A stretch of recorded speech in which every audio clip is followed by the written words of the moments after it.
Hare Krishna, Srila Prabhupada Ki Jai. Welcome back for our amazing discussion about the nature of Maya, whose tricks and mystic bewilderment and illusioning and throwing us and covering us seem to be ceaseless until we get the mercy of the pure devotee and we can understand her plan and then outdo her by His grace. So in a sense, these discussions are actually helping us understand her plan and how to defend ourselves from her punches and attacks by understanding where she's going to attack and how she's going to attack. And I don't know if did I ask you this question in another class? If you were Maya, and your job was to keep yourself in Maya, where would you attack yourself? It was an interesting question. Did we ask that question before? Do you remember? So now you're appointed as Maya, and there's another. You've like expanded yourself. So you're Maya, but there's still you. And Krishna says, "All right, I want you as Maya to bewilder yourself." And then the question arises, well, what would you do? That indicates our weakest link, and that indicates what we talked about, the gap. That's the gap where Maya will enter, because she'll enter in the weakest spot. So it's always important to be aware of our gaps, our weaknesses. And because when you're aware of your weaknesses, then you can take precaution, right? Like, let's say you're going into the ocean, the water's rough, you don't know how to swim, or you're not a good swimmer, so you probably only will go up to your waist. Just take precaution, because you're not a good swimmer, this could be dangerous. If you're a good swimmer, it's not a problem. You can swim out and swim back. So something like that, we take precaution in those areas that are dangerous for us. That's the idea. So what are those areas that are dangerous for you? That is the question, and you just you've probably seen this in India. There's also often fences around trees, so the cows don't go and knock them over when they're growing, or eat them. Around your weak area, you want to create some kind of fence, something. You want to create something that gives you some, I think a better example would be a cliff. Let's say you're taking a walk on a cliff. There's where I grew up, there's a place called Santa Monica, and Prabhupada used to walk there. Santa Monica is a beach town, and above the beach, there's a park. And it's, I don't know, at least 100 yards, I would think. It's a cliff above the beach, about 100 yards, and then along the cliff there's a fence. And occasionally they're repairing, so there's no fence, so they'll put some marker, don't go beyond this. And I'll look at that and I go, but that's 10 yards from the cliff. What's the problem? As a boy, we like to be daring.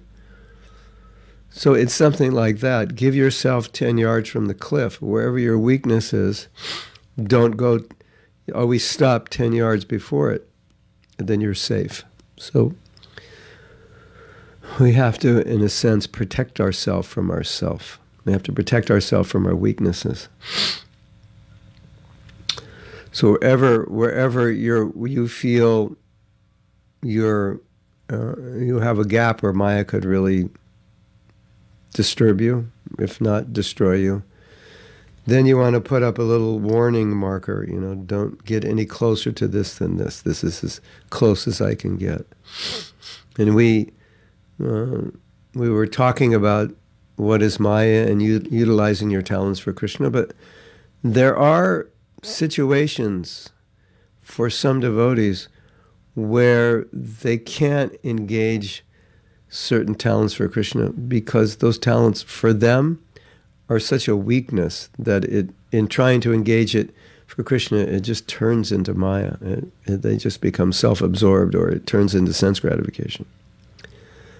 So these are things to be concerned about. And I have found in my own devotional life, if we're conscious of our weaknesses and conscious of how we can prevent ourselves from being susceptible to those weaknesses, being in situations where those weaknesses could become a liability for us, then we just stay away from it. And when you stay away from it, you're fine. It's like an allergy. You're allergic to something. Okay, allergic to cats, no cats in the house. Then you have no problem.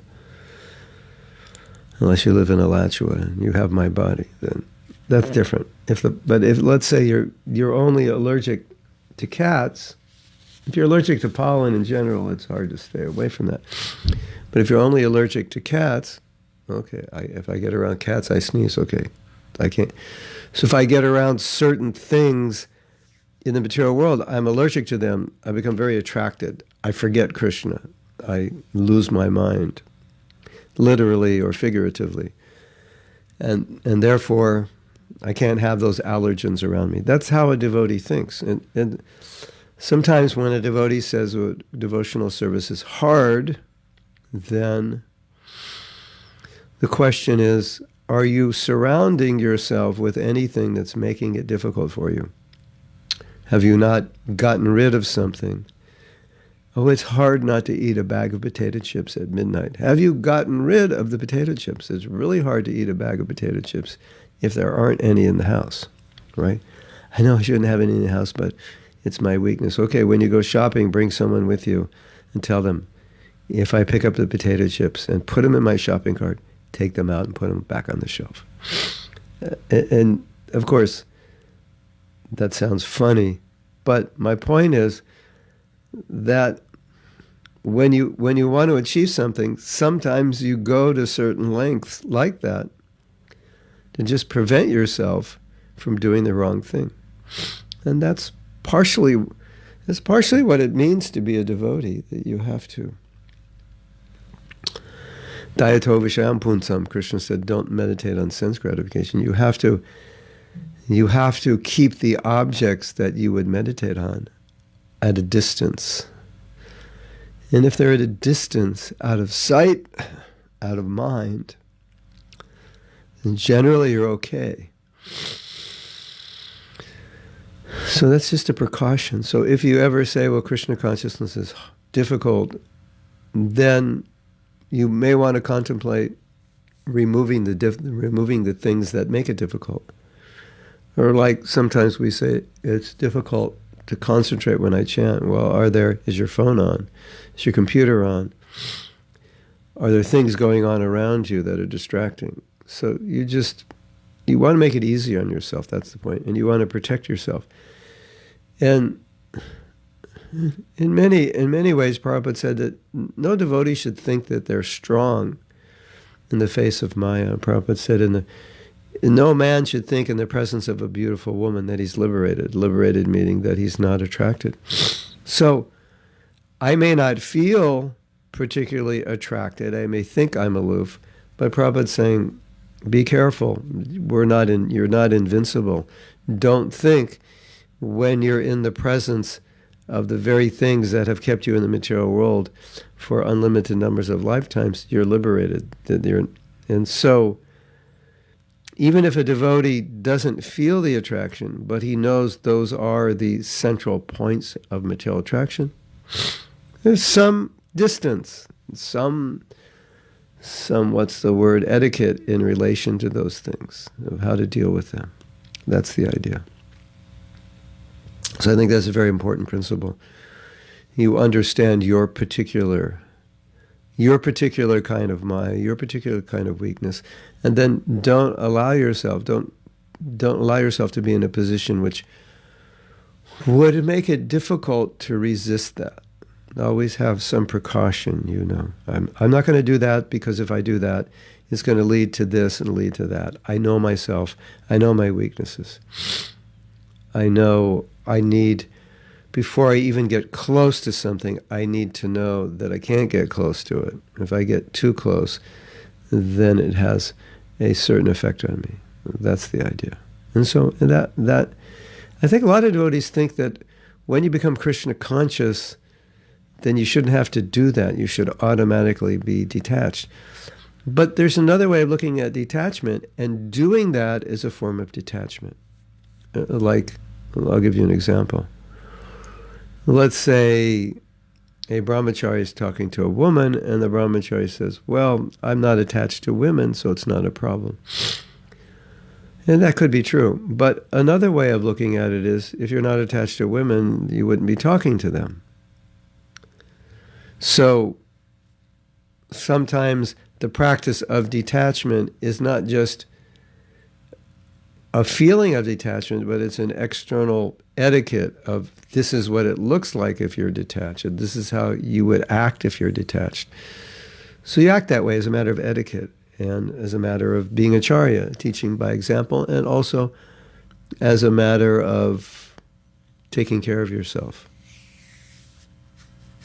You know that story when Prabhupada's sister came to see him, and Prabhupada's secretary brought his sister in, and then he left, and he said, come back. So he sat there, they spoke in Bengali, and then when she left, he said, I should never be alone with a woman. It's his sister, but it's a principle of etiquette. It's not that anything was going to happen or there was any attraction. So sometimes the detachment shows up not necessarily as something internal, but as an etiquette, that this is proper. So I am internally detached, but this is proper. Or it shows up as a practice. I am attached, and my detachment is to live in a way that I don't allow myself to be compromised so that I would act on that attachment. So that's my detachment, and that's important to know. Because it's not that either I'm detached or I'm not. But a lot of detachment comes in the terms of, well, how do you live? You live in detachment for things, excuse me. You live in detachment towards things you may be attached to, and that's your detachment. Does that make sense? Should I say it again? You live by practicing detachment for the things that you're attached to. And that's how you show your detachment. And so then rather than become discouraged, oh, I'm attached to this, you practice detachment in your lifestyle towards the things you're attached to, and that becomes your detachment. And then you say, okay, even though I'm attached to it, but I'm not living in a way that that attachment will become a problem. That's the idea. Hare Krishna. That was my introduction. I have another introduction because it's something I've been reading, but I'm not going to say it yet. But we have some questions from a Jainitai. No, Anandita, yes. No, yeah. What sort of tolerance does a devotee need when dangers come? Well, if I answer this question in the context of the way I just answered, I was just speaking, then I would say, don't put yourself in a situation where you may not be able to tolerate something. So then tolerance becomes that kind of detachment where you don't put yourself in a situation that you may want to be in, but you know it could be problematic for you. So, okay, I have to tolerate not being in this situation. The point is, you don't want to gamble with your tolerance, because if you can't tolerate something or you're not sure, then it's better to be at a distance from it. Right? Like, sometimes devotees, they go on diets. You know, like no oil or no sugar, no fried food, no white flour. And they say, you going to the temple for the feast? And they'll say no, because everything is either white flour or fried or oily or has sugar. I can't eat those. I'm on a diet. And if I go there, I'll eat it all. And so you might think, you should come anyway, association, and I'm sure there's some things you can eat. And they'll say, I'm too weak. I can't. If I go there, I know myself. I'll just eat it all. So that's just an example. It's not a discussion about the value of prasadam. That's another discussion. But using that as an example, sometimes you know that you're not going to be able to tolerate. You'll be in a situation where you may not be able to tolerate something. And so your tolerance now is not to allow yourself into the situation that you may not be able to tolerate. And sometimes it even may mean certain relationships in which maybe the worst of you comes out when you're with that person. And you may say, I can't control myself when I'm with that person. There were two devotees. They were friends together. They were not friends. They were friends before they joined. And sometimes I would ask them to do service together or go somewhere together. And he said, don't ask us to go together because we just fall into Maya. But they were like such good friends. They liked one another so much and they got along so well. They would just joke and have fun. And they said, we can't go out together. It's just like, it brings us back to when we weren't devotees and we start talking about all this Maya and so forth.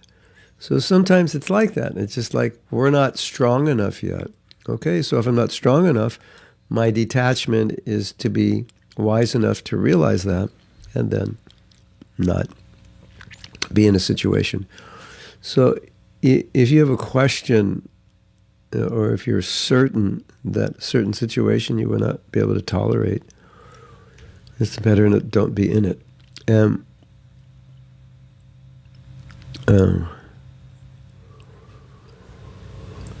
Okay, so, but Jayanita is asking about danger. I don't know if you would, well, okay, I can give one example. Think of it this way. If there's danger, and I'm going to expand danger in just the word fear, because fear often exists where there's only perceived danger, but it's not dangerous. Like a big audience in front of you. They're not dangerous. They're not going to kill you, but you're afraid to speak in front of them. So I want to use fear because I think it's more relatable. The wisdom of dealing with fear is to learn how to act in spite of the fear, to learn how to instead of allowing the fear to paralyze you, to be able to be sober enough, to be able to continue to act in spite of the fear. So that's a good mantra, act in spite of the fear.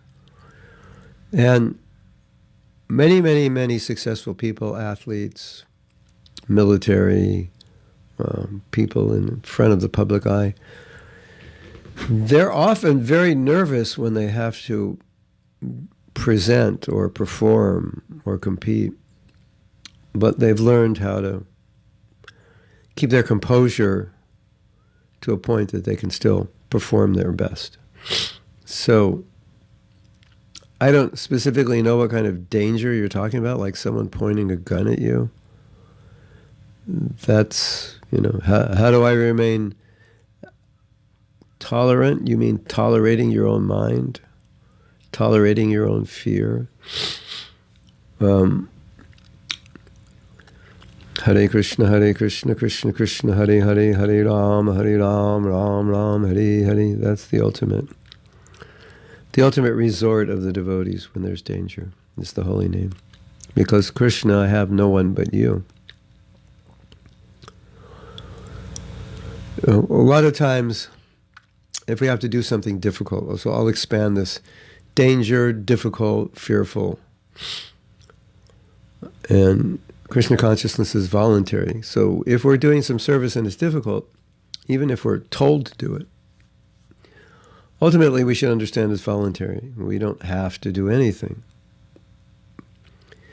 So if we're doing it, then we remember, okay, Krishna, I signed up for this. I'm just asking you to help me because I'm afraid I won't do this well. Or I'm in a difficult situation. I'm asking you to guide me, give me composure, give me the strength I need to tolerate whatever it is. Yeah. I can't speak from experience because I haven't been in that many dangerous situations, like extremely dangerous, like where my life was going to be, where I thought someone would kill me. Someone pointed a gun at me, but I knew he wasn't going to kill me. He just wanted me to leave his property. That's another story. It was not a house. It was an RV park or a caravan park. He wanted us to leave. And he showed his gun and said, okay, we knew he wasn't going to kill us. So I've never been in that kind of danger. I've never been in the military. But there's a saying, there's no atheist in the bunkers or in the battlefield, there's no atheist. There might be after the battle, but so I'm not sure where you're going with that question, but there's some answers. So if I didn't answer, you could ask again. Anandita says, is it a requirement for Guru to be Trikalagya? Want to know its past, present, and future. I've heard from devotees that Prabhupada was Trikalagya. Please could you clarify this? I could definitely say that Prabhupada knew things that we didn't know. That was clear, that he had that power. Especially he knew what was on people's minds. I can't say he knew what was on everyone's mind at every moment. But I've heard at least 20 stories in which devotees said, I was thinking of this, and Prabhupada turned to me, and he addressed the point I was thinking of. Or I had a question, Prabhupada turned to me and said, don't worry about that, it's not important. Like, Prabhupada did make predictions, and some of those predictions are yet to come. Some of those predictions may never happen, that we don't understand. But he did make predictions about the success or potential success of the Krishna consciousness movement. When the movement was poor, he predicted it was only a matter of time before it would become wealthy. This vision of the Mayapur temple, and so many things were there, and it was just a matter of time. So yes, Prabhupada did have that. I don't know, but Prabhupada never advertised that as a qualification for being guru. Neither does the Shastra. There's a morning walk. You should know this morning walk. It's very important. And Jayadvaita Swami was asking Prabhupada a question about, is the guru omniscient? Because Jayadvaita Swami says, well, sometimes, like, you'll give class and you won't remember a verse, or you'll quote one verse, but it's actually two verses. And you'll take the first two, something, I don't know if he said exactly like that, but something like that, like we see mistakes. Looks like the guru's making mistakes. And Prabhupada said, no, you don't understand what is guru. Guru is not omniscient like the supersoul. He said, you understand Guru by seeing his preaching. Is he making people Krishna conscious? He said, that is Guru. Now, the famous statement of Lord Chaitanya, Ye Krishna Tattaveti, say Guru hoy. One who knows the science of Krishna, he can become Guru. Kiba nasi, kipa vipra kiba nasi, shuddha keninoi, ye Krishna tattva veti se guru hoy.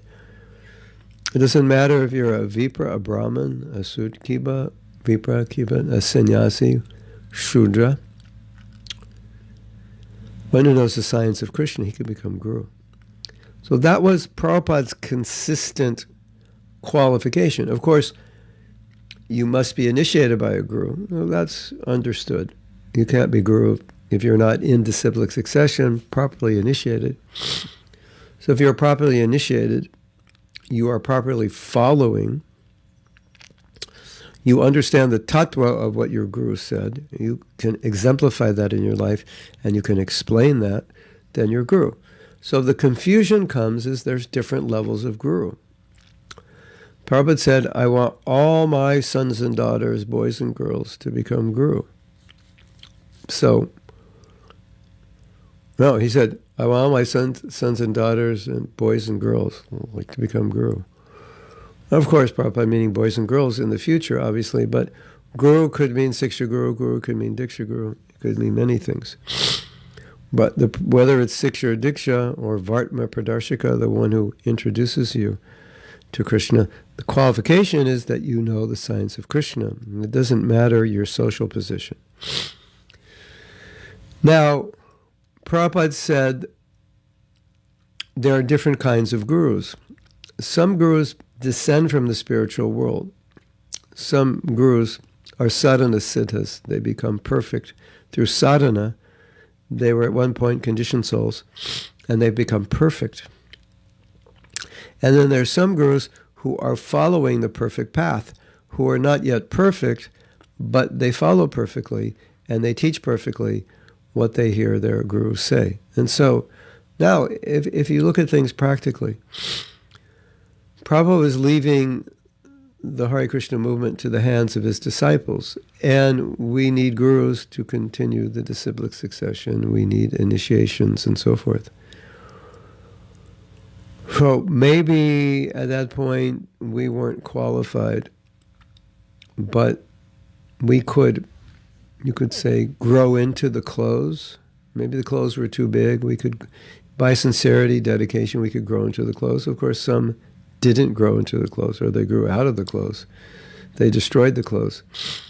But the principle remains the same, that if you've heard from your guru, if you can follow those instructions, if you can teach those instructions, then you can become guru. Whether you were born a Malecha, you weren't born in India, you weren't born a Brahmin, you weren't born a man, all these considerations, they're not there. And Prabhupada was very consistent about teaching this. One devotee said, well, it's not clear, or Prabhupada was not consistent in his teaching about who can become guru. And we need help from other shastra to show us who can and can't be. But the fact is, there's ample clarity and consistency in Prabhupada's teachings, because this is Lord Chaitanya's teaching. Ye Krishna tattva veti se guru hoy. One who knows the science of Krishna, he can become guru. And that's why Prabhupada consistently asked us to become guru. I want all my sons and daughters to become guru. There's a really, really interesting thing that Prabhupada said, and this story was told by my godbrother, Bhaktadas. He was on a morning walk with Prabhupada. So the way the morning walks would work is one car or two cars of devotees, and then one car with Prabhupada and a few of the leaders. And so the car with the devotees would try to get to the beach or to the park first, and then greet Prabhupada. And when Prabhupada would get out of the car, or when Prabhupada would go back into the car after the walk, devotees would normally say, all glories to you, Srila Prabhupada, or all glories to Srila Prabhupada, and then pay obeisances. Prabhupada would come out of the car, or Prabhupada, if he's going back, would drive off, all glories to you, Srila Prabhupada, and then pay obeisances. So he said one time on one walk, when Prabhupada, I believe when he arrived, they said, or Either when it's irrelevant. Either when he arrived or when he was getting into the car, they said, "Oh, glories to you, Srila Prabhupada." Prabhupada said, "I will become glorious when all my disciples become spiritual masters." In two ways glorious. The movement will spread and he'll become glorious. And he'll also become glorious for making devotees, for being pure enough to make devotees who can spread Krishna consciousness all over, who can become qualified. So there was this big lashback in India that you have to be born in a Brahmin family to be a guru, and only Brahmins can be gurus. And if you're not a Brahmin, you cannot be the guru for non-Brahmins and so on and so forth. And Prabhupada was fighting that.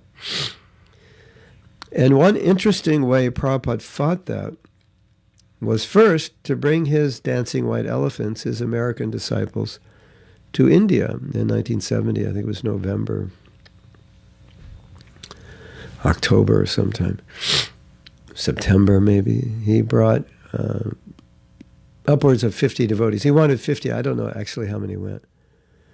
He wanted 50 devotees because he wanted to show, okay, here are pure devotees. These are Malechas, these are Americans. And now look at them. They're more devoted than you are. That's what Prabhupada wanted to do. Just wanted to put us in their face. He didn't have to say much. He'd go, look at, see them? And now you look in the mirror, I'm not from New York. You look in the mirror. You look in the mirror, will you? You look in the mirror and you look at them, and what does that say? They have given their life to Krishna, and you're giving your life to making money, and you're born in a Brahmin family. And they can quote hundreds of shlokas and explain them. And what can you do? Write software? And you're a Brahmin, and you're working in a company. That's called Shudra. You're employed. So Prabhupada was trying to do that, show that. Ye Krishna tattva vedi se guru hoy.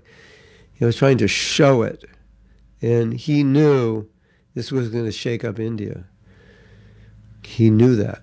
He said, if the Americans are doing this, what they're doing, they lead the world. And if they're doing something we should be doing and we're not doing it, that's going to get them to think. Prabhupada knew that. But Prabhupada did something else, and this is interesting. And I think it's important to note what Prabhupada did and try to understand why he did it. When Prabhupada was in India at this time, the devotees were excited. Everything was new. People were wondering, what is this Hare Krishna movement? So they were organizing these huge pandal programs. 10, 20, 30,000 people would come every night, not one day, but every night. And what would Prabhupada often do on these programs? Jamuna, you lead kirtan. Malati, you give the lecture. Himavati, you lead kirtan. Who else was there? Kaushalya, you lead the kirtan. Kaushalya, you give the lecture. Why was he asking women to do that? That's something we have to consider. There's sannyasis there. There's so many men. He's saying, you lead the kirtan, Jamuna. You lead the kirtan, Kaushalya. So Kaushalya tells the story that she had learned Isopanishad, and she told Prabhupada, and at one time, I forget the situation, maybe there was some important people there. He said, Kaushalya, chant the Isopanishad. So she chanted it, all 18 verses. And she's an amazing singer. And she said she was looking at Prabhupada, and he was beaming. He was beaming. And she said he was so happy after they left. He said, come. And she went near him. And he took her head, put it on his lap, and was patting her on the head. He was so happy. And so we have to consider, why was he asking women to do the things that traditionally they didn't do? Traditionally, they were, especially at that time in India, they were not out in front. They were not running companies. They were running the homes, basically. At that time, 1970, very few women lawyers, very few women politicians, very few women doctors. And so, if you want to make the point that anyone can become a devotee, right, of any background, born in any country, and you bring Americans, it makes that point. But if you want to put whipped cream on it, put the women in front, because in Indian culture, it's like Malechas are bad enough, but women are worse. Women, a woman and a Shudra, same. The woman is synonymous for Shudra in that concept. So if you're a woman, you're Shudra. You can't be a Brahmin unless you marry a Brahmin, and you can't be initiated. The women were never initiated. Only the husband was initiated. If he was a Brahmin, they become Brahmin. If he wasn't a Brahmin, they couldn't be. So that was the culture that India grew up in. And now Prabhupada's coming and slapping on the face of that and saying, women, they're giving lecture, they're leading kirtan. Americans can be devotees, and women, and so why was he doing that? Well, that was one reason, but another reason, he said, because this is not, spiritual life is not on the bodily platform. American, man, woman, it has nothing to do with that. On the spiritual platform, everyone is equally qualified. That was Prabhupada's preaching. And so he showed that he said, look at this woman, she can lead amazing kirtan. Look at this woman, she can speak on Bhagavad Gita amazingly. That means it's on the spiritual platform. And it was a message to all those people. Don't judge these people as Americans, Malechas, Shudras, whatever you want to call them. Krishna consciousness is transcendental. Anyone can become a pure devotee. And we could also say it was a message to all the women in the audience. You can be as pure as any man. And you can also be a guru. You can also teach Krishna consciousness. And therefore Prabhupada said, I want all my sons and daughters to become guru. Now there's been propaganda made against this, that only women who are liberated, bhava bhakti or above, can become guru. And it's so reminiscent of this Brahmanism idea that only Brahmins can become guru. It's very concerning. And there is a contingent of devotees who are adamant about this, that this is, if we allow women to become guru, we're breaking from Vedic culture. But the preponderance of evidence that Prabhupada has given is that anyone can become guru. And to not allow that to happen is in a sense to buy into the very thing that Prabhupada was giving his life to defeat. Excuse me.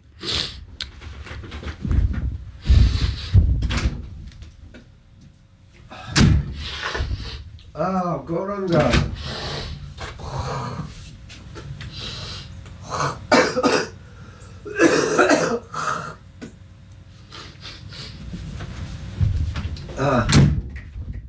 Hare Krishna. So anyway, this is a very important question. Now, we take your question in another direction, which is another variety of the same problem. One is women, unless they're liberated, cannot be gurus. Something Prabhupada never said, but something that was apparently found in other shastras and interpreted to mean only women who are liberated, bhava bhakti or beyond. Excuse me. Then you have another problem.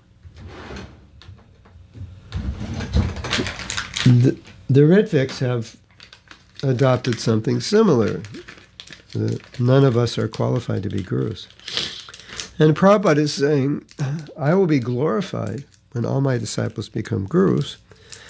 And they're saying, nobody's qualified.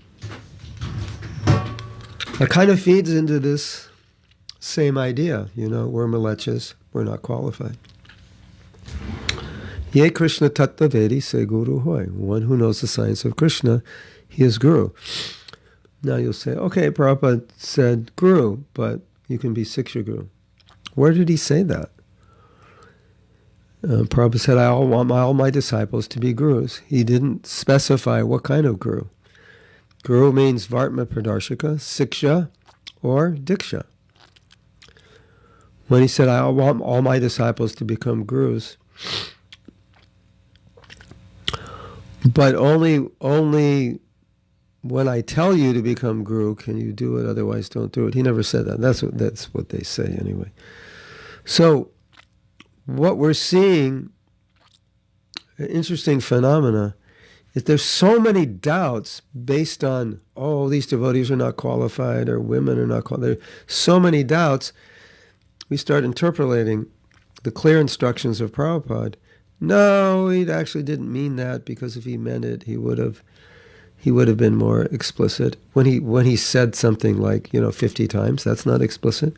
So that's where the confusion comes, because there's so much of a guru is a pure devotee, liberated, Trikalagya, all of this, which is not untrue, but that's one level of guru, not every guru. And Prabhupada's saying, I want all my disciples to be guru. On what qualification? And so Prabhupada said, it's not very difficult. You repeat what you've heard and you follow. That's what he said when he said, I want you to become guru. It's not difficult. He said a simple thing. Simply follow, repeat. That's a qualification. If you're a liberated soul, Trikalagya, yes, better. You'll have more power. People in your presence will start chanting Hare Krishna just by seeing you. If you're a madhyam, you have to preach to them so they'll start chanting. If you're uttama, they'll just look at you and Hare Krishna, Hare Krishna. Okay, that's better. But Prabhupada was dealing with what he had. And his point was, if you follow what I gave you, this movement will be successful, and everyone can go back to Godhead. And Prabhupada never said, everyone can't go back to Godhead because you bums are going to become gurus. And that is implied in Ritvigism, in this women can't be guru. It's implied that there's a qualification which is far beyond the qualification that Prabhupada stated. And that's what makes it so strange. It's like, I don't want this to happen. I don't like this. I don't think this is right. And I'm going to read that in. Now, with this female thing, what happened is they couldn't support it with Prabhupada, because Prabhupada said too many times he wants his sons and daughters. They couldn't support it. So they said, well, Prabhupada's not clear, and what he says is contradictory, because he said Suniti couldn't initiate Dhruva because she was a woman. Well, why couldn't she initiate? Did women get initiated in that age? No. How do you initiate if you're not initiated? Could a Shudra or a Chandala initiate in that age? Of course not. Could we initiate in that age as Mlechas? Of course not. So it doesn't make sense. So there's a preponderance of statements. And then their argument is, well, Prabhupada's not clear, it's contradictory, we need to go to the Shastra to prove it. And they found something which they interpreted as that women, only liberated women. So we need to go to the Shastra to understand Prabhupada. I thought it was the other way around. Prabhupada is the one who explains Shastra. Now they're switching it. No, the Shastra is going to have to explain what Prabhupada meant. So things get really strange. And then we come up with all these strange ideas. And all these devotees are scratching their head and thinking, how did you come up with this idea? No one in a million years ever questioned that it was anything other than this. And all of a sudden, somebody comes up with an idea, like 20 years later. No, this is what Prabhupada meant. For 20 years, nobody thought Prabhupada meant anything other than this. When the guru leaves, his disciples become gurus. Man or woman. Everybody understood it. And then 20 years later, no, it's only, you can't initiate only on behalf of Prabhupada. Or no, women can't do it. Like, no one ever thought like that. So we got so smart that we started figuring things out that Prabhupada never said. That's where this confusion comes. Because you'll see something in Shastra, a guru is this, a guru is that, and you'll look around and you'll think, well, I don't know if all the gurus in ISKCON are like that. But that's not what Prabhupada said. Read the purports. Get the explanation. That's not what he said as the qualification. Hare Krishna. I'm getting fired up. Can you feel my blood boiling? This is good. I'll get rid of this cold. I'll get so excited, all the mucus will come out. Anyway, I had a realization the other day.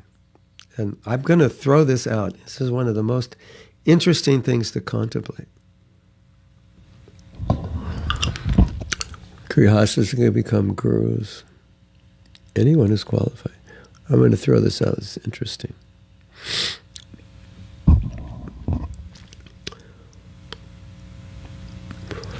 We're discussing philosophy. Is this right or is that wrong? It goes out to the world. The majority of the world says it's like this. And in one part of the world, on only one part of the world, they say, no, it's not like this, it's like this. But we're discussing philosophy, so why should the culture of a country affect the perception of the philosophy?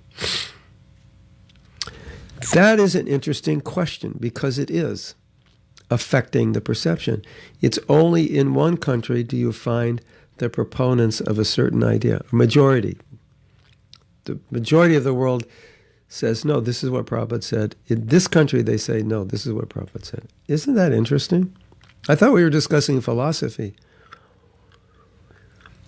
Now I'm going to tell you something even more interesting, or this is icing on the cake to that.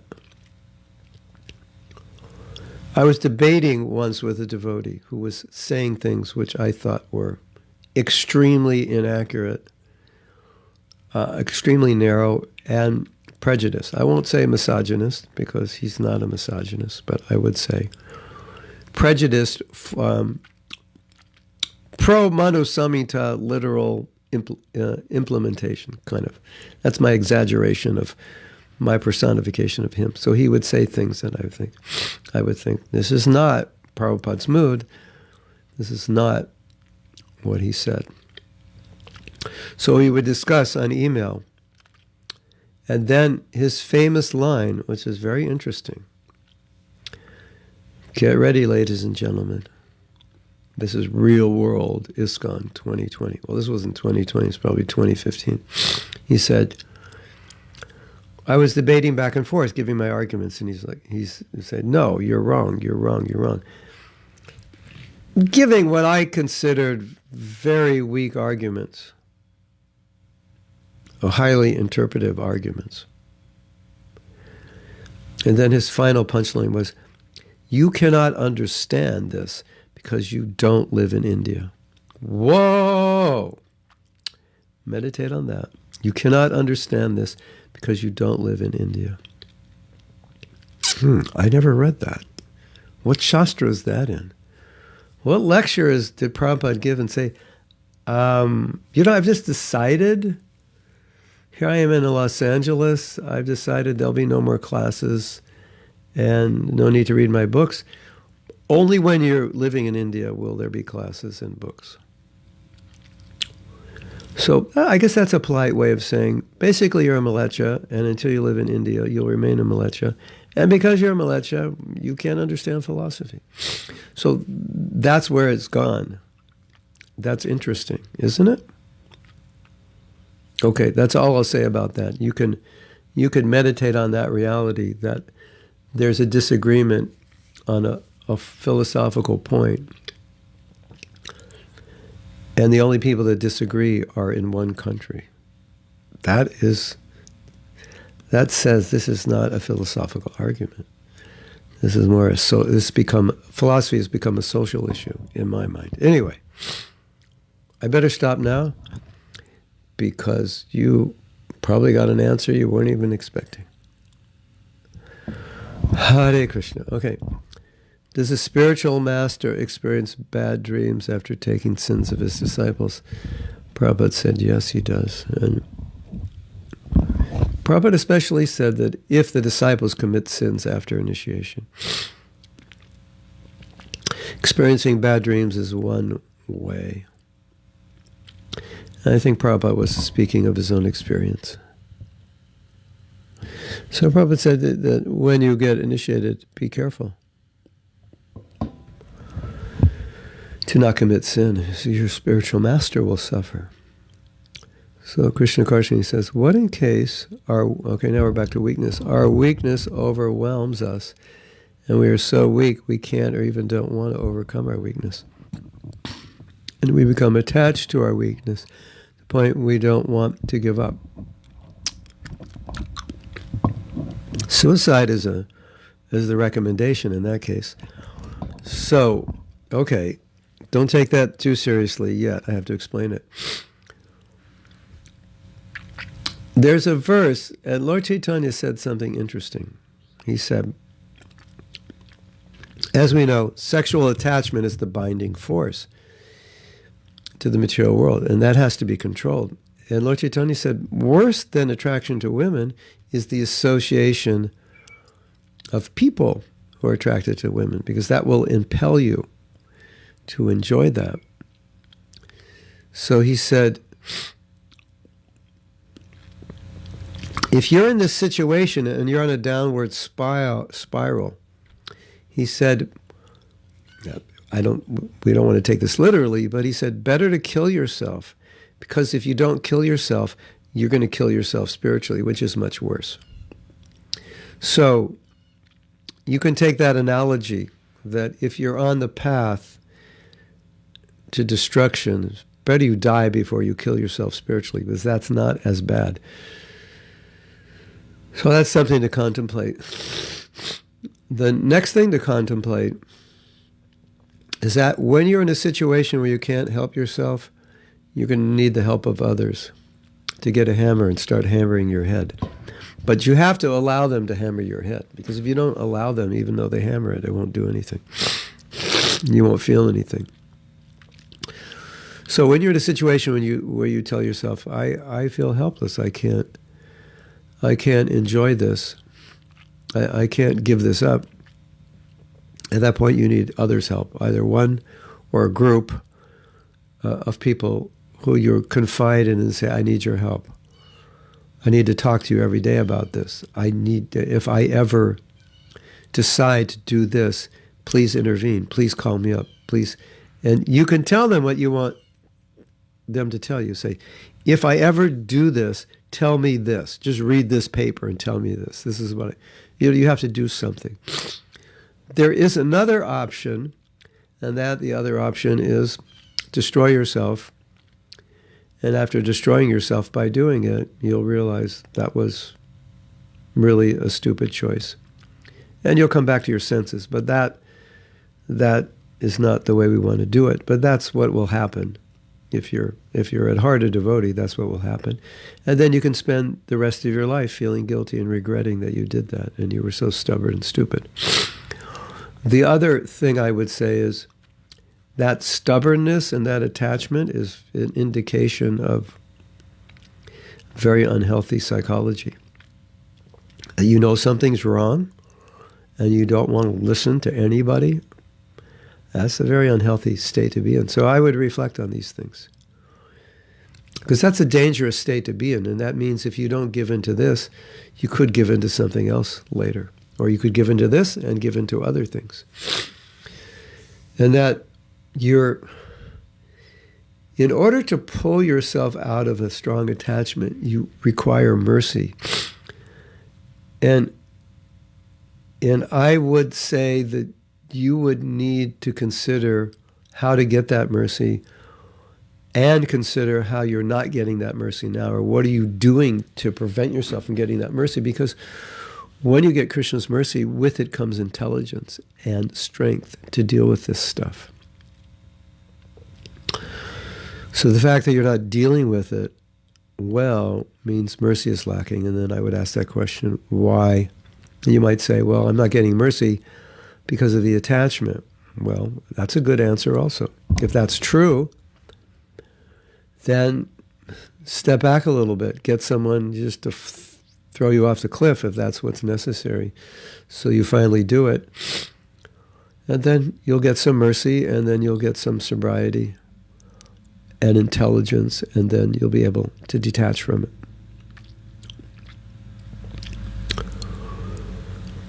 At this point, that might be the best solution. Just put your hands up in the air like Kunti, like Draupadi, and say, Krishna, I can't do this. Please help me. I know what I'm doing is wrong. Please help me. Please help me overcome this desire. I can't do it on my own. And keep praying like that. And then there's a good chance you'll get some mercy and strength. I mean, danger as experienced by Gajendra. Hare Krishna, Hare Krishna. When we're in danger, our only shelter is the holy name. Don't take shelter in anything else, something material. When we come to Krishna consciousness, this is from Nadia, with all our attachments and conditioning, and we want to give up many of those things for more Krishna-related activities, which also make us more happy now, is that detachment. Detachment is that you can use those things without attachment.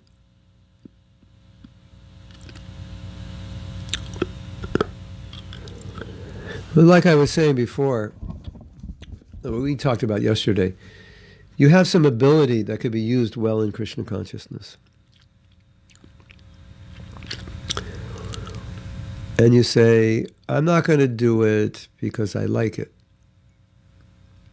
And I say, be detached.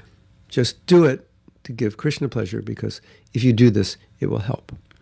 And you say, okay, I could do that. I'll do it. Just, I don't really want to do it. I did it before I was a devotee. I've done it enough. I know I like to do it, and that's why I don't want to do it, because I like it so much. But if you say it will help the preaching, then I'll do it. Okay. And then you do it, and it works out. But if I say, I think you should do it, and you say, this is such big Maya to me, I cannot do it without being in Maya. I can never just do this for Krishna. This is my Maya personified. Then I would say, better not do it. That's your detachment. So your detachment is either the first one or the second one, depending on you. And I hope that answered that question. If it didn't, that means I didn't understand it, and you can ask again. Suffering for having to maintain certain activities when we rather manifest more Krishna consciousness, that's detachment. Is it bad for our development? How should we deal with it? It builds strength. In other words, this is such an interesting topic, and I dealt with this as a young devotee. We were brahmacharis, full-time Sankirtan. Then we get married, and there's some compromise in time. The time we can give to devotional service. We have new responsibilities. And we're looking at it, and we're thinking,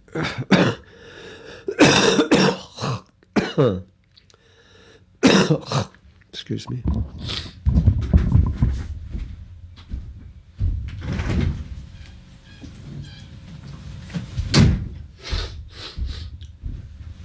We're looking at it and we're thinking, this is really a distraction from bhakti. And we're writing Prabhupada and saying, Prabhupada, can we take sannyas? This household life is Maya. And if anybody knows what household life is like, Prabhupada knows. He had 6 kids. He spent so many years taking care of his family when he wanted to serve the mission that he was given by Bhaktisiddhanta and couldn't. So if anybody knows, he knows. He knows exactly what you're going through. And what does Prabhupada say? Unless you're responsible as a grihasta, I would never give you sannyas because you'll be irresponsible. So there's a lot to say about tolerating material situations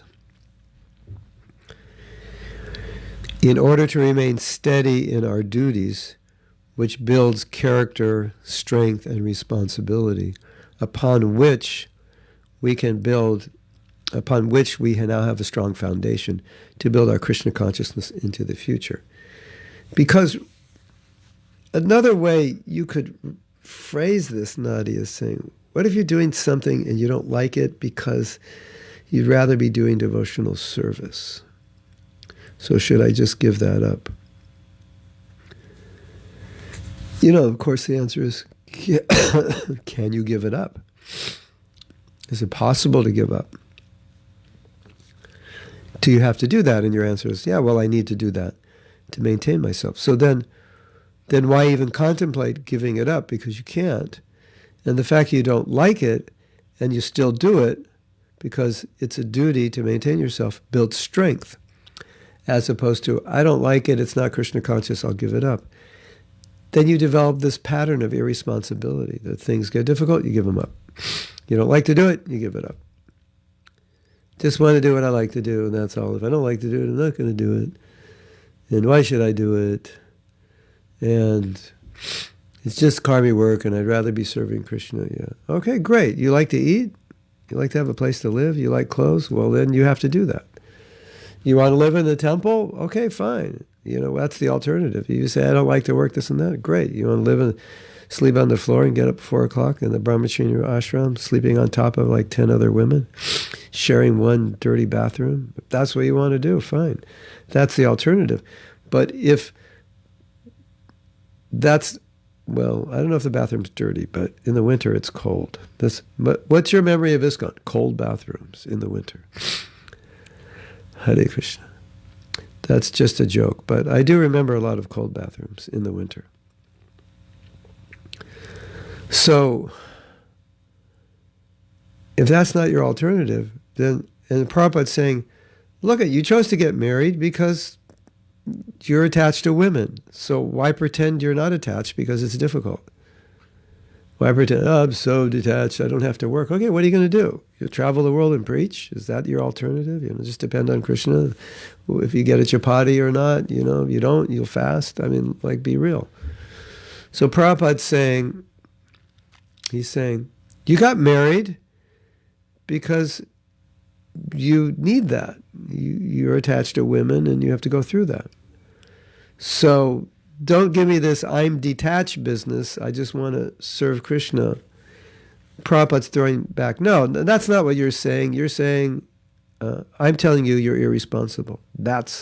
You are translating your irresponsibility into detachment. That's what you're doing. And unless you're responsible, you don't have a foundation of stability in your life. And you're going to be like a yo-yo in your whole life. You're going to do this and give it up, and do that and give it up, and go here and not be satisfied, and go there and do that, and try that and get depressed that didn't work. And your whole life is just, at the end of your life, you're going to look back and you go, I was an incarnation of a yo-yo. And just up and down and up and down and up and down. And you look back at 50 years of what you went through and you go, I'm just going up and down. I didn't go anywhere. Because whenever I got into some, devotional service I liked, I ran out of money, and then I had to get a job. Whenever I got a job, I hated it, and I quit it, and then I just did devotional service. Then I ran out of money, and I had to do a job. And then I moved to this country because I didn't like that country. But then I didn't like that country, so I moved back to the country I didn't like, and then it looked even worse. You don't want to live like that. So Prabhupada's saying, first be responsible. Get that down. And then you'll build a firm foundation. Then you'll not build, so you'll build a foundation with your responsibility and steadiness. So that's important. And you're saying, but it's just material. Yeah, but it's important as a foundation for your spiritual life. And if you're not stable materially, Prabhupada's saying you're not going to be stable spiritually. He said, you think I'm going to give sannyas because you whimsically leave your family? That shows you're irresponsible. That means you're going to whimsically leave your sannyas when it gets tough. When Bhakti Betsy goes, oh Maharaj, You are so amazing. And then it's all over because you never learned responsibility. And then you're off in the sunset with Bhakti and Betsy. Prabhupada knew that. But if you could be responsible as a grihasta and work, for 25, 30 years, take care of your family, and do that despite hell or high water, whatever comes, then you say, Prabhupada, can I take sannyas? He goes, you are ready. You have proven yourself. So that's the idea. So don't just look at it like, oh, it's material work. Oh, I could be serving Krishna. No, look at it as this is how I'm going to learn to live in this material world responsibly and build a strong foundation. And that thinking, this is material work, I just want to do devotional service, that's renounced thinking. And if you're not that renounced, then you can't think that way. You have no right to think that way because it's not practical, because you can't live that way. So, make your money, save it up, and then when you retire, you can live that way. Now, how do I know all these things? Because I wrote that letter.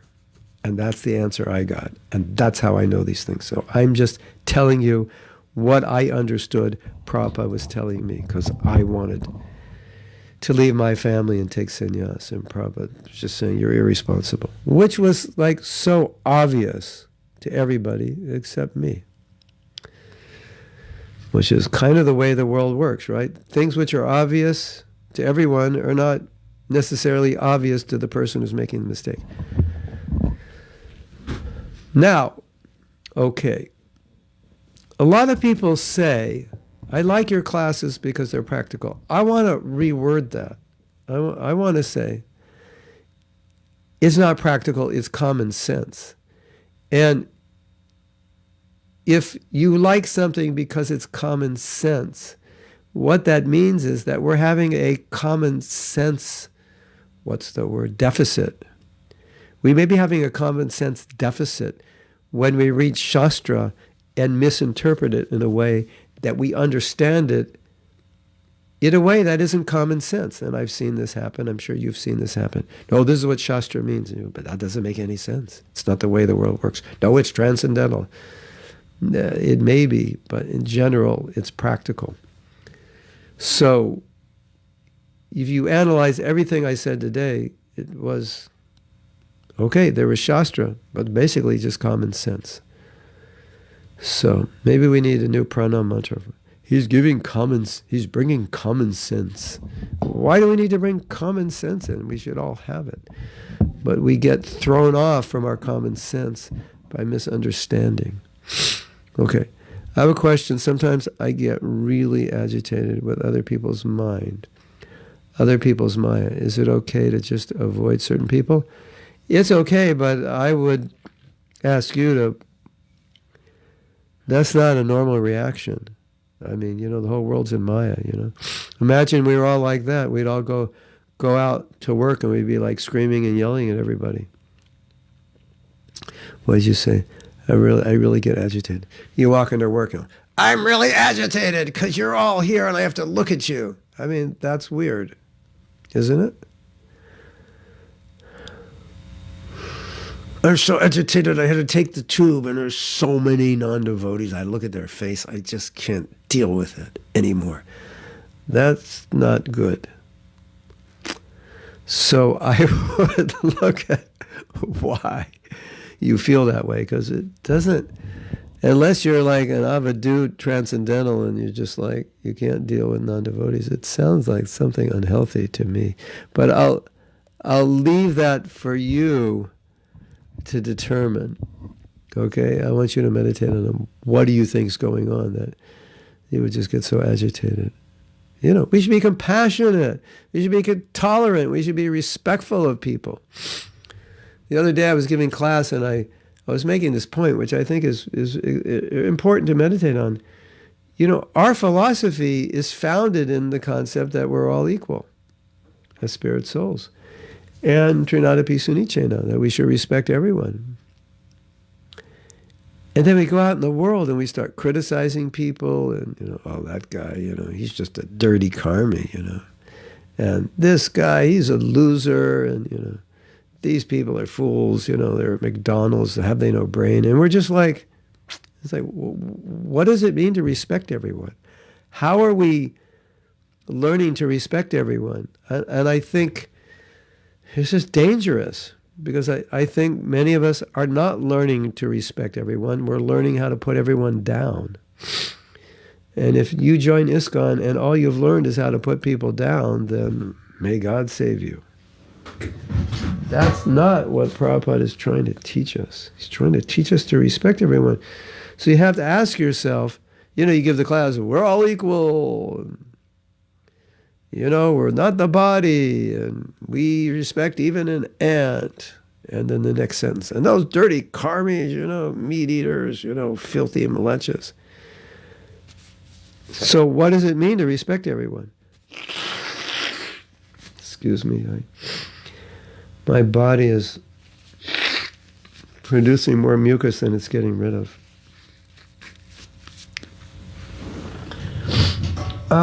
That's another issue. But isn't that interesting? Don't you find that interesting? Like, if we say we should respect everyone, and I ask you, what does that mean practically in your life when you go out in the world and you say we should respect everyone? What does that mean? How do you see everyone? What's going on internally? And I think if you ask yourself that question and define what it would mean to respect everyone, you would see, I'm not respecting everyone. No way. I'm far from it. Because respecting everyone would be not criticizing, not condemning, honoring in some sense. You are Christians in your heart. You're a human being. I'm not better than you because I'm a devotee, and so forth. So you have to be careful. So I would, look at those things, or other things. And I would ask everyone, define what respect means, and then see in your own life, are you actually respecting people? I mean, look at this. Prabhupada teaches us through pointing out mistakes in other people. The non-devotees do this. The karmis do this. The mudhas do this. What is he saying? He's actually telling us, you're a karmi, you're a mudha, you're a fool. And I'm going to show you how you're a fool by showing you how fools act, because you're too foolish to admit you're the fool. But look at how they act and ask yourself, have you ever acted that way? Do you still have that mentality? That's what Prabhupada's doing. And we're like, oh, those foolish karmis and mudhas, Like, well, why don't you look in the mirror, He's talking about you. No, he's talking about them. No, I don't think so. We are more or less them until we're pure devotees. So that's where we get sidetracked. And then we're, giving our lectures, putting everybody down, fools, rascals. Okay, we have to point out those mistakes, but we don't come from an ego platform that we're better. And you see, Prabhupada may have criticized so many people, but when they were with him personally, he followed etiquette. He showed respect according to age, according to ashram, varna, like that. He did that. So you have to see that side of it also. And so, you have a religious movement which is based on, I'm not the body, the equality of all beings based on the fact that they're all souls. And you develop a mentality that we're better, and you have Trinadapi Sunicina as the foundational verse of our whole existence, and we're condemning people. It's interesting, to say the least, that's from all that study of Shastra, that's what we got? That the dirty meat-eating karmis, I don't want to see you. I don't want to see your face. Okay, you could say in Shastra it says you see the face of a materialist, you should take a bath, this and that. But Prabhupada's telling us, go out on the street and meet them, shake their hand, give them books, deal with them, be compassionate. That's not how he's training us. And it's not how he showed us. And he met so many people. And if those people were nice, if those people were religious, if they were intelligent, he would say that. Very intelligent person, very nice man. You think, how could he say he's a nice man? He's a meat eater. Prabhupada liked him. He was intelligent. He asked good questions. And, oh my Govinda, Prabhupada once met a woman. I think she was actually a princess of some country that came and spoke with him and her husband or something. And at the end of the conversation, Prabhupada said, she was very intelligent. Oh my God, did you know women are intelligent? I thought they were less intelligent. How could he say that? Was that, they did something with the tapes. He didn't say, they put very in when he actually said less. I know they did that. They messed around with it. He couldn't have said that. Hare Krishna. So, we have to be better. That's what I want to say. And so I would like you all to meditate on what it means to respect others, and then evaluate yourself. Are you actually doing that? And if you're not, how can you do that? And start doing it. This will make you Krishna conscious. This is what it means to be Krishna conscious. Okay, Kaka Singh. If one has the need to make money to live a life, which is what everyone has a need except brahmacharis and sannyasis, is this three-dimensional world, in this three-dimensional world, how can they be Krishna conscious? By merely doing the work and not expecting anything. Yeah, give whatever extra money you have to preach. Then it becomes service. And see, your house belongs to Krishna. Your family belongs to Krishna. Your children belong to Krishna. You're going out and working to support your children who are devotees, who you're helping to become devotees. You're helping your husband so he doesn't have to work his head off to support the family. You're also helping, and that's service to him.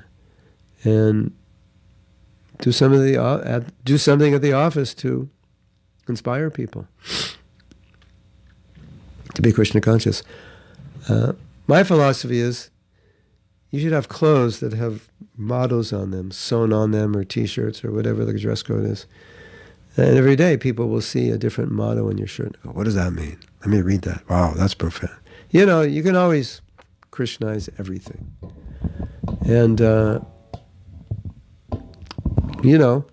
you come home every day, and then you come to your apartment or your house, your deities are there, and all of this you can afford because you work. So it seems like there's a natural connection then. And then you give a donation every month to the preaching, and there's just a natural connection. It's because of my work that I can do this, right?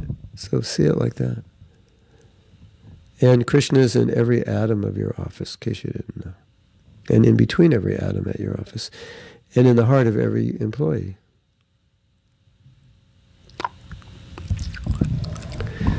Yeah, Prabhupada's amazing. And if you follow Prabhupada, you'll become amazing. We said the same Prabhupada is amazing at the same time. And you are amazing also. Prabhupada said, your Krishna is amazing and you are amazing. The question is, who can judge someone is liberated to become a guru? That is an excellent question. And those who believe they can judge will have an answer. They'll say, their standards are obvious. Bhava Bhakti, standard symptoms of a liberated soul. Yes, and who's going to judge? This is my prediction, right? This is my 2084 book, my prediction. Okay, so-and-so Devi Dasi is up for initiation, and we say she's liberated, and then you get the panel. All the people who say she's liberated are pro-female gurus, pro-Vaishnavi gurus, and all the ones who say she's not liberated are anti-Vaishnavi gurus. That's probably what's going to happen. Although Prabhupada once said, when he was asked, who's going to succeed you, who's going to follow you, and he said, there are so many stars in the sky, but when the moon comes, it lights up the whole sky, everybody can see.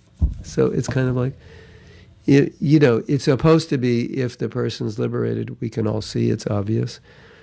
But then it becomes a question of how you're going to define that liberation. And the pro-female Diksha guru will define it differently than the anti-Vaishnavi gurus, I think. So these are, all I can say is, Jyotirmayi. Welcome to the material world. We even have problems in ISKCON. Problems are everywhere. We did a class yesterday. So one of the questions is, why are there problems in marriage? Because you're married. Because you have a body. Because you have a mind. Because you're in the material world. Like what else? Anything else new? Yeah. Why are there problems? Because we're here. Grihastas can be guru too, if they know the science of Krishna and how to engage others. Devotional service and guide them to Krishna. Yes. Maybe the qualification is mistaken for sannyasi gurus. And in that case, they should be pure devotees. Not even, how you define pure devotee? Then that's another thing. Pure devotee, purely following Prabhupada, purely representing him.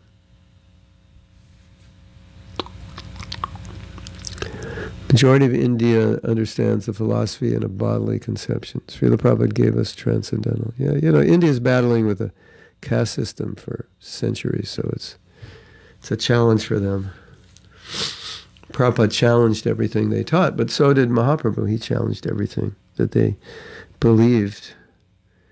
When you make Shudras Brahmins, the Brahmins don't like that because they lose their monopoly. And then it makes a statement, well, if you're not born a Brahmin, then you should have qualification.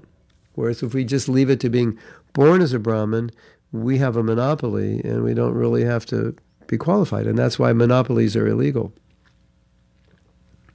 If you have a monopoly on the market, you can adulterate the product, you can price gouge, you can do anything. So the Brahmins have a monopoly. They can do whatever they want, but because they're born as Brahmins, then they're Brahmins, and you're not, because you weren't born one. Even though you have all the qualities of a Brahmin, you live like a Brahmin, you walk like a Brahmin, you talk like a Brahmin, you chant like a Brahmin, but you're not. And even though I don't look like a Brahmin, talk like a Brahmin, eat like a Brahmin, speak like a Brahmin, I'm born in a Brahmin family, therefore I am. So that is what Mahaprabhu came to destroy. Bhaktivinoda Thakur, Srila Bhaktisiddhanta Prabhupada, especially because he came to America, so he really personified that. And he wrote about it in his books, and he really pushed, this is the idea. If everyone's going to go back to Godhead, it can't only be those born in Brahmin families. And then Shastra says that demons take birth in Brahmin families in Kali Yuga. So, you say I'm a Brahmin. Oh, okay. I didn't know you were a demon, but now I know you're a demon because you're born in a Brahmin family. Of course, we're not going to say that.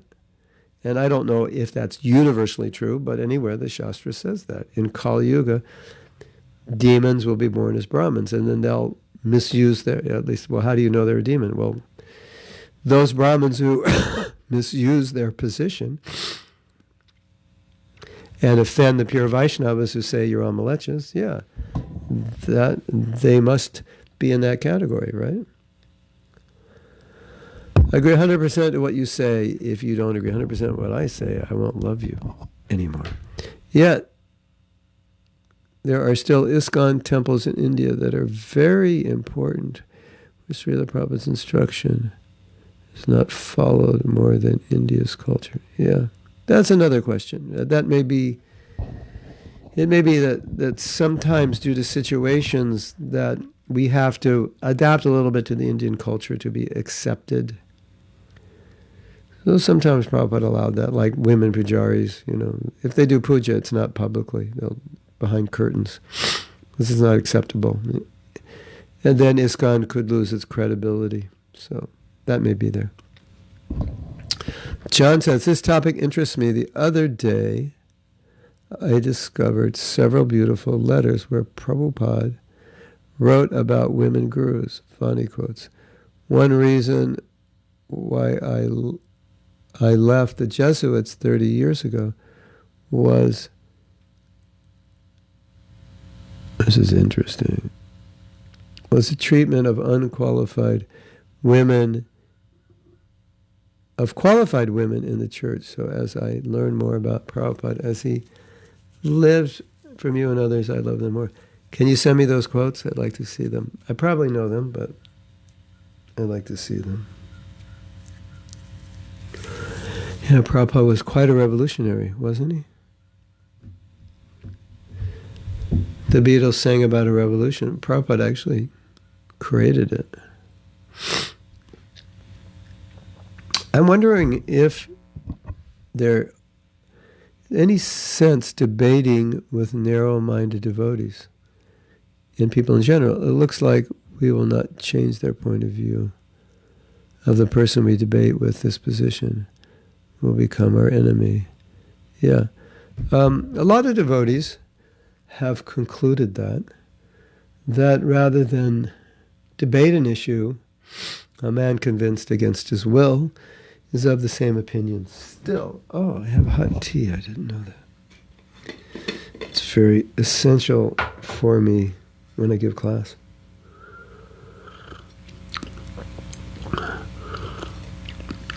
So some devotees suggest an alternative strategy, which is, I think, intelligent. And I'm sure John has plenty of experience with this. Okay, you have a philosophical debate, and one side, and we made this point, which I find extremely interesting and telling, is that the majority of the opposition, 90+%, is from one country. So what does that say? I'll leave that to you to decide what that says. But there are filters there in looking at philosophy. They could say, yeah, well, all in favor are also from the rest of the world. So you're looking through another filter. All right, won't deny it. But having said that, because we're looking through these filters, okay, for the sake of discussion, we're looking through these filters, and these filters are therefore skewing how we see things. All right. But whose filter is more clear? That's another question. But we're not going to debate that. We're going to take Krishna Karshani's point, which is it's not going to go anywhere. Nobody, a few people change sides after they hear. It's very few. Could they change sides? Yes, if they're basing their arguments on a small amount of information, and they didn't hear the other side. And some could, but the diehards probably won't. And the diehards, in my opinion, have been defeated with a 195-page research work by a devotee who refuted one by one everything they said, for which they had no way to respond. They couldn't. So, but still, they're still hanging on to their ideas. Okay, so then we're now with Krishna Karshani's point. Excuse me.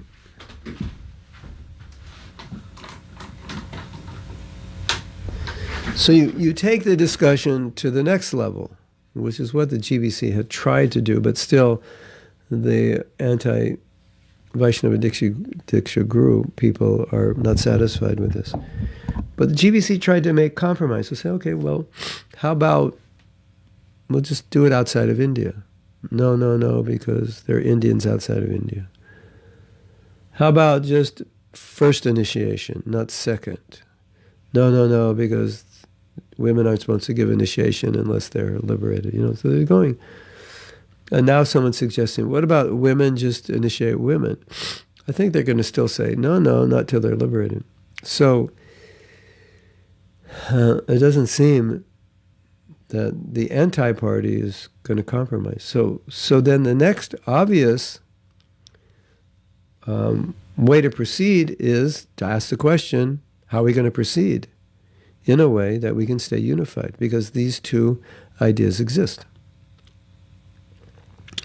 And then you begin discussing, is there a way that we can accommodate both sides? Or does one side need to give in to the other side because of the ramifications of making a specific decision, either for or against? So that's where the conversation will probably go, where I think it needs to go. And this will not be the only issue. And maybe John has ample experience of this and can guide us how in that community, when there's disagreement, how it becomes resolved when parties are opposed to one another and neither party can convince the other party. I think some kind of reconciliation, not philosophical, but in terms of going forward with the differences is where it needs to go. Because after 15 years of discussion, the debate is still continuing. So it doesn't look like it's debating is going to change anything, but it's, what I see the debate, if you read the different publications pro and against, it's really basically for your information of what Prabhupada said, what Shastra says, and for you to weigh both sides and come to a decision of what makes sense. So you understand the issues, but as far as other people understanding, that's their understanding. And it also brings up another complicated issue, which is another interesting point. What if my guru is pro-female Diksha guru and I'm against it? Do I have to believe what he believes? Am I offending him if I don't? That's an interesting question. And I guess part of the answer will be, it depends on your guru. Ask him.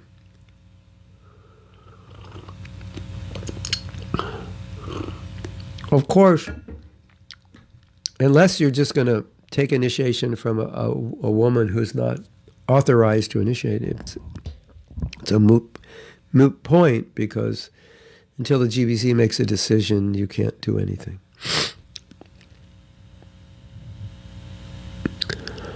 One devotee said that in this time, ISKCON India, too much liberalized topic of women. Guru, therefore, there is bogus because Prabhupada never recommended women, like Guru, temple president.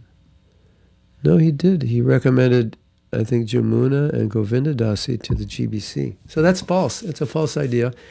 There's some false ideas going around that are not well researched. And if you are against female Diksha gurus and someone says, Prabhupada never appointed women to any positions of authority, then you'll look around and say, well, yeah, that must be true, because during Prabhupada's time, there were no female GBCs. The fact is there were, but the men wouldn't allow it. Prabhupada did appoint 2 women to the GBC. Jamuna was basically one of the main people in charge of the Vrindavan temple when it was being built. But due to the culture and situation, Prabhupada saw that there was so much backlash from the men. The men were extremely immature and passionate and fanatical during Prabhupada's time. A lot of the leaders. So Prabhupada saw that. They're just like, they can't tolerate this. I mean, you're talking about a movement that wanted to send all the women to Australia. All right, so try to understand the mentality. The same mentality that all the women, single women, should go to Australia to leave the brahmacharis, so the brahmacharis can be peaceful, are the same men that rejected the idea of Jamuna and Govinda Dasi being GBC. So that's a false statement. Prabhupada did appoint them. And it shows that, okay, there won't be a lot of females in leadership, there won't be a lot of females gurus, but it doesn't disqualify them. And Prabhupada saw that. And he gave lots of responsibility to women. So the problem that I see from my perception, from my study, is that when you say things like this, Prabhupada didn't do this, it doesn't reflect reality, because when you talk to the women and you see how Prabhupada engaged them and the responsibilities he gave them, they were in charge of a lot of things, putting on pandal programs, in charge of deities and the whole deity worship in temples in India. So it doesn't corroborate. And so, you have to be careful when you read these things, because there's some motivation there to get you to believe something. And they believe it, and they don't want to believe anything else, and they want you to believe what they believe. So they tell you these things. But if you actually talk to the women and see how Prabhupada engaged them, they will tell you that when I was with Prabhupada, I never thought I was with a woman. Can you say that now? Can the ladies say that now? And could the ladies say that later on when the men became sannyas and bossy? It's the opposite, you know. I wasn't really so conscious I was a woman until I joined ISKCON. Then I was being told, get over there, you're a woman. That's interesting. I should write a book called That's Interesting. All these interesting things going on. And these things are important to note because we're going to have to deal with all this stuff. It's just going to keep happening. So one devotee was very close to Prabhupada, right there with him, working with him in India, organizing. And she said, I never, ever felt in Prabhupada's presence that I was a woman. He did not treat me that way. And this whole anti-Vaishnavi Diksha Guru is all about, you are a woman, and this is how you should be. And that is Varnashram. That is a major contradiction to how Prabhupada dealt with a woman. And this has to be known, and this has to be exposed, because basically what they're saying is, don't treat women the way Prabhupada treated them. Treat women the way Manasamhita says to treat them. It's like, why would I do that? I want to treat them the way my spiritual master treated them. I want to understand how to deal with them the way my spiritual master dealt with them, not some obscure shastra that says keep them home having babies and churning butter, and that's about it. So, you know, these are deep topics.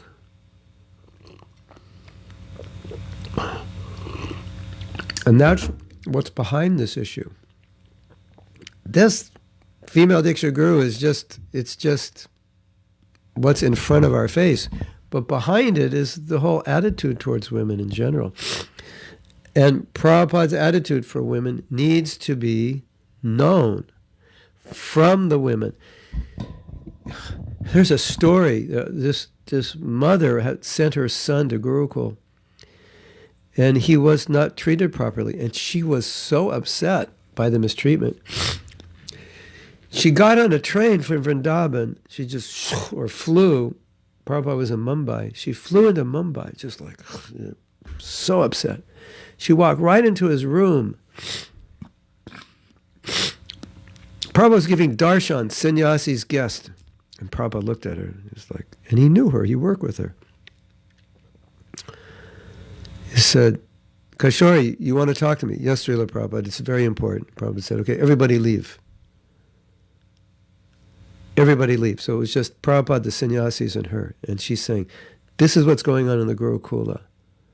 This is what's going on in the Gurukul. This, that. Because she's just saying what her son told her, how he was being mistreated. And the sannyasis were like, no, Prabhupada, that's not true. Prabhupada, she said, I never saw Prabhupada get so angry in my life. He pounded both fists on the desk and he said, everything Kaishori is saying is true. And you think Prabhupada was relegating women to some lesser position? He shut up all the sannyasis and he was listening to her. And he was he was furious that they didn't believe her, and he was furious at what was happening in that Gurukula. Hare Krishna. So we need to hear these stories. You need to hear from these women, how Prabhupada dealt with them. And why don't you hear from them? Because women in ISKCON are like, oh, there's women, they hardly give class, you hardly hear from them, you know, they're less intelligent, this and that. And all that wealth of their experience and instruction and interaction with Prabhupada is not known, and then someone says, Prabhupada never appointed any women. It's like, it's not fair. It's not fair journalism to say these things. Because it's not true. And then everybody quotes it as if it's gospel. This is unfair. It is unfair to make statements like that, in my opinion. It's irresponsible of authors to say those things. And this is one of the arguments that keeps going around. And other irresponsible things that are being said without understanding context. It's just irresponsible, in my opinion. And, those who don't agree with me, whatever, they don't agree with me. All I'm saying is, you can't make sweeping statements about women without knowing clearly how Prabhupada dealt with his women. And when you start to hear from them, you will see he did not make discrimination. You will see he was very intimate with them. He empowered them in so many services that were traditionally not services for women. And it's like people want to make Prabhupada like this conservative Varnashram-ite, and that's not Prabhupada. That's not who he is. And it's unscrupulous of people to try to make him that way. We want Varnashram, okay, that's fine, but don't make Prabhupada something he wasn't. Just because Prabhupada said establish Varnashram, all of a sudden, now it's time to change what Prabhupada said and did because it's no longer relevant. That was just time and circumstance. That's what they say. I think that is totally unscrupulous and irresponsible to say that, and damaging. Prabhupada is who he is. You can't minimize what he stood for, what he said, and how he related to women. With the sweeping statement, that was just time and place. Now it's time for Varnashram, and throw that away. That will destroy ISKCON. That will destroy the principles that Prabhupada established. That's why that's so dangerous. And that's the danger behind this push women down. It's not just women, it's the whole culture. That we're trying to adjust the culture to be something idyllic, quote-unquote, Varnashramic. And that's fine. We want Varnashram. No one's arguing against that. But we can't throw away all the other things that Prabhupada did that don't seem Varnashram. Because he did it for preaching. And we should do it also.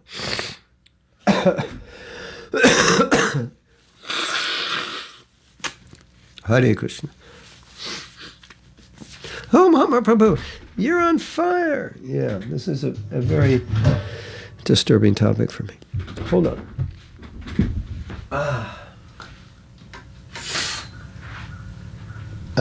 The fire is good. It's bringing out the mucus. Okay. Hare Krishna. Gopinath wants a picture of Bhakti Betsy. I keep talking about her, how beautiful she is. So I'll send you a picture of Bhakti Betsy, but you have to paint a mustache on her. Okay? No. I'll send you a picture of Bhakti Betsy, but you have to FaceTime it so you see what she looks like when she's 85. Just so you get some sobriety. Hold on, I have to... This sun is beaming on my face. Okay, now that's beaming on my face. How about this? Let's see, is that better? Yeah, that's better. Okay. It seems that this world is full of incarnations of what? Oh. Emoticons laughing? We need common sense, because most have nonsense. But have common sense, yeah. What's the opposite of common sense? Nonsense, no sense. Thank you, Carolina. This class has touched my heart. Well, you know that I've been classified by some as a feminist, which I don't even know what that means, but something like equal rights for men and women, something like that. If you're going to classify me as a feminist, then you have to classify Prabhupada as a feminist, because I'm just explaining how he dealt with people. That's all.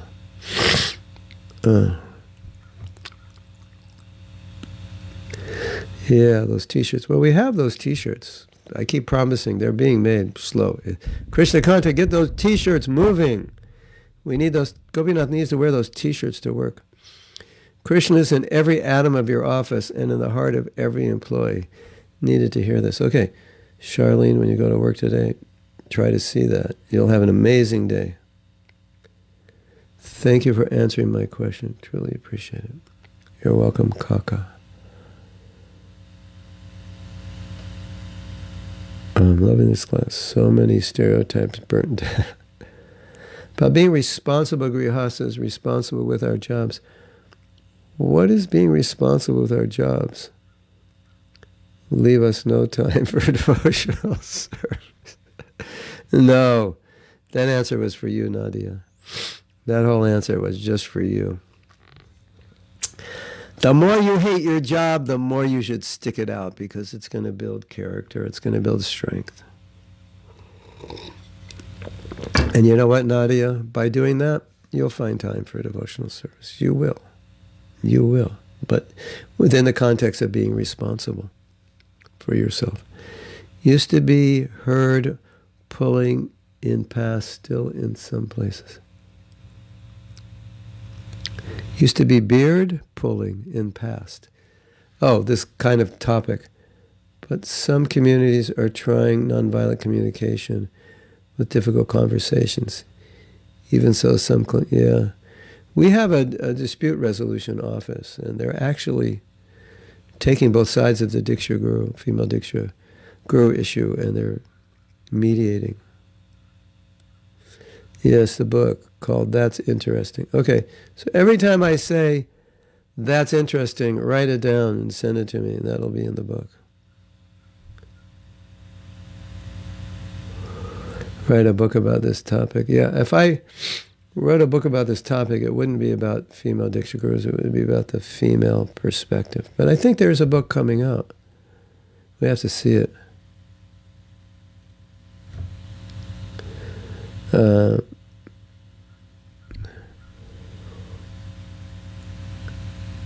Your profound love and faith and understanding, Guru Dev, is another level and dimension. Amazing explanation. We are glued to your lectures. Very grateful. Thank you. Thank you for the class. I'm a feminist guru. You know, there's another topic around Guru Tattva that relates to this, is that devotees should have choice who their guru should be. Not that someone can say, this person cannot be your guru. If the person knows the science of Krishna, then why can't they be your guru? They're a disciple of Prabhupada. They cooperate with ISKCON. They know the science of Krishna. Why can't they be your guru? Oh, because we don't want them to be your guru, because they're women. Do you actually have a right to stand in the way between a relationship between guru and disciple? I don't think so. I find Shastra is against that idea. Very much. Krishna Kant is apologizing. T-shirts are just now coming. Your spiritual nephew and humble servant, Madhavananda Das, SNS, wish you well. Thank you. Haven't seen you in a while. She's a resident of Mayapur. We always see you in Mayapur. But now we're not in Mayapur. I am confused on what is a personal Brahman and impersonal Brahman. What is personal Brahman and impersonal Brahman? It's all impersonal.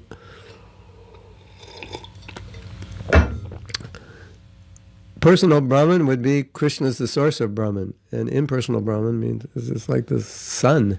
Sunlight is impersonal; it's everywhere, and the sun is personal. So Krishna is the source. Srimati Janavi, yeah, there are other gurus. We just heard yesterday that in Gaudiya Math there's a female guru. In the line of Bhaktivinoda Thakur, there were several, I think 3 female gurus, and of course Janavi and a few others. It's not. Prabhupada was asked, and he said there's some.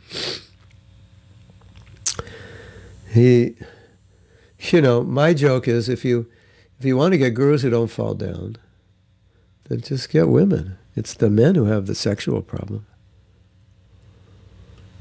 Everybody thinks that joke is so funny, but the point is, it's funny because it's so true. Like, we can have any women gurus, but we're so concerned that if we put a man as a guru, he'll fall down. Yeah, he'll fall down because he's a man. That's why. Just put women there. You don't have to worry. You don't have to monitor them. They're not going to fall down with some young, sexy guy like a guy would. It's not going to happen. So this whole conversation just gets very interesting, doesn't it? But before we end up talking for the next 6 hours on this topic, I think we should stop. Let me give you a little extra bonus today because we didn't have class on Tuesdays because of the meeting, so we'll give you a little extra time. No extra cost. Okay. And today, I have a report for you today. There's a class we're doing for kids on Japa tomorrow. It should be advertised. If you know any kids, they can come. And myself and Havi are working on a new version of Brahma Samhita, and it's coming out amazing, very celestial. And just incredible. Am I allowed to say that? Well, I can say it because he's doing all the music. So I'm not boasting. I'm glorifying him. Okay. Hare Krishna to all of you. Nice seeing you, and we'll see you soon.